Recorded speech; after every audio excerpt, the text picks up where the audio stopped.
स्थायी बंदोबस्त की विशेषताएं क्या थी, ये सब क्वेश्चन आता जाएगा आपका। जैसे जैसे मैं बोल रहा हूं, even in IAS also all this will come.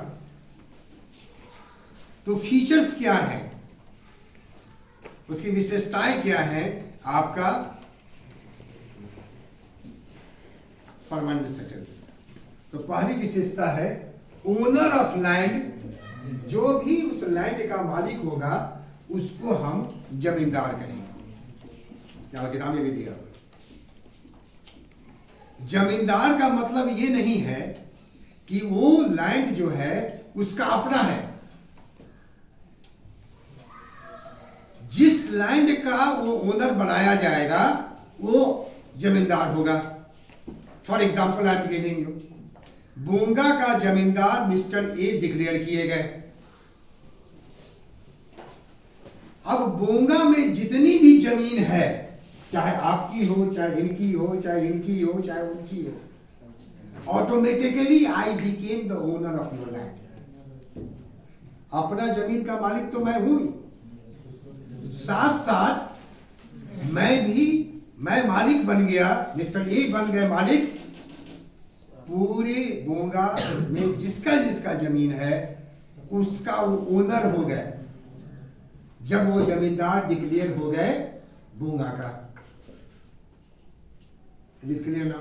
Yes sir. Next, right of ownership, यानी कि जब ओनर आप बने, वो कैसा है ओनर भाई? हेरिडिटरी है, यानी कि वंशानुगत। यानी कि मेरे बाद, मिस्टर ए के बाद उनका बेटा ऑटोमेटिकली जमींदार हो जाएगा। ऐसा हम जब फायदा पहुंचाएंगे तभी तो हम लॉयल होंगे ब्रिटिश के। दूसरा, ट्रांसफरेबल, एक शब्द इंपॉर्टेंट है, ट्रांसफरेबल था।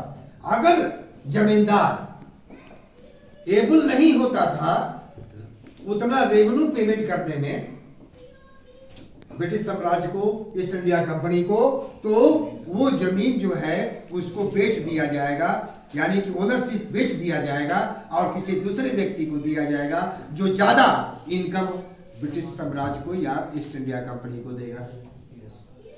हेरिडिटरी है लेकिन ट्रांसफरेबल भी है। तीसरा जो फीचर था, cultivators reduce to tenants at will, यानी कि जो लोग लैंड को जोत रहे थे वो अब बन गए किराएदार, यानी कि अपने ही लैंड में वो हो गए किराएदार। और सही ढंग से काम नहीं कीजिएगा आप तो आपको हम हटा भी देंगे। टेनेंट्स एट विल, मेरे मर्जी के अनुसार आप हो गए। I am the owner of my land but I am acting as a किराएदार, टेनेंट्स हो गए।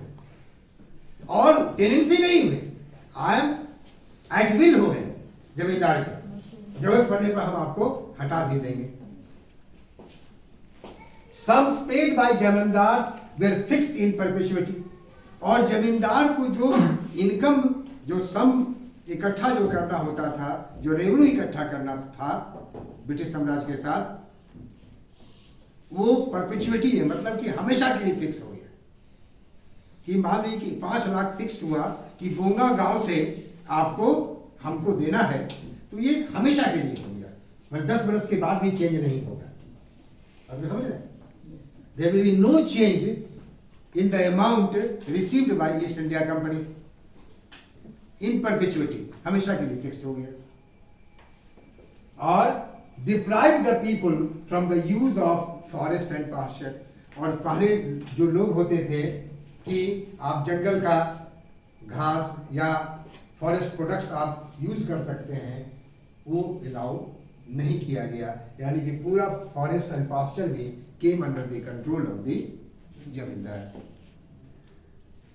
तो ये सारी विशेषताएं थी, कितना पावरफुल बना दिया जमींदार को।